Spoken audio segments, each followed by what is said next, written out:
We overlook it. We walk all over it, trample it every day.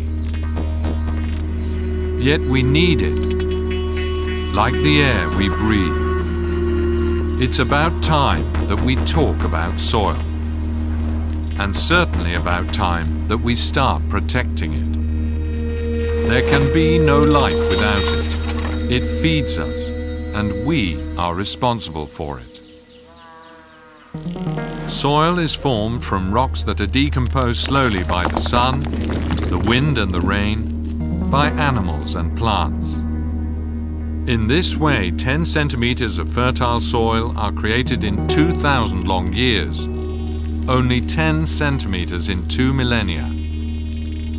Soil that we deplete in only a few years, gone forever. Forests and plants protect the soil. But every year, 13 million hectares of forest are cut down. Fields are cultivated inadequately. Added to that are monocultures and farming on slopes. After the harvest, fields are left naked and unprotected. All this greatly accelerates erosion. And so, gone with the wind, washed away by water. 24 billion tons of fertile soil were lost in 2011 alone. A loss of 3.4 tons per person worldwide, no matter what age. Erosion costs each person $70 per year, a worldwide cost that amounts to $490 billion, an astronomical amount. Our cities are also growing rapidly.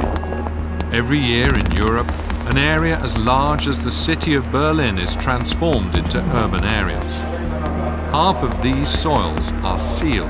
This is soil from which nothing can grow. But fertile soil is finite and therefore invaluable.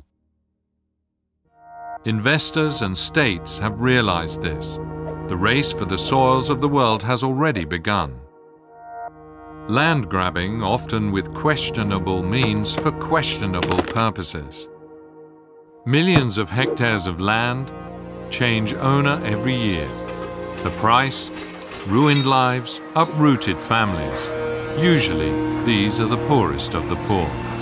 Often they have no choice.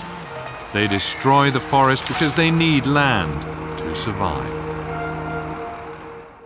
We need healthy and fertile soil, now more than ever. Projections say the available arable land per Earth inhabitant will be reduced by half by 2050. But already today, 1 billion people go to bed hungry night after night. That's 1 billion people too many, and this number will increase every day if we do not distribute soil fairly. If we do not increase yields dramatically on every piece of land, or simply discover a second Earth, but we might not want to rely on that option.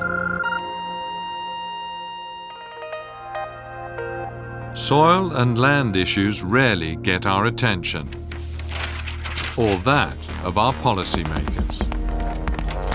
We see the full supermarket shelves and believe that things will stay like this forever. We live on credit at the expense of soils, but they are not inexhaustible.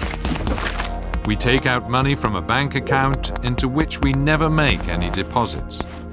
One day this account will be empty, our credit overdrawn, and our soils will be gone.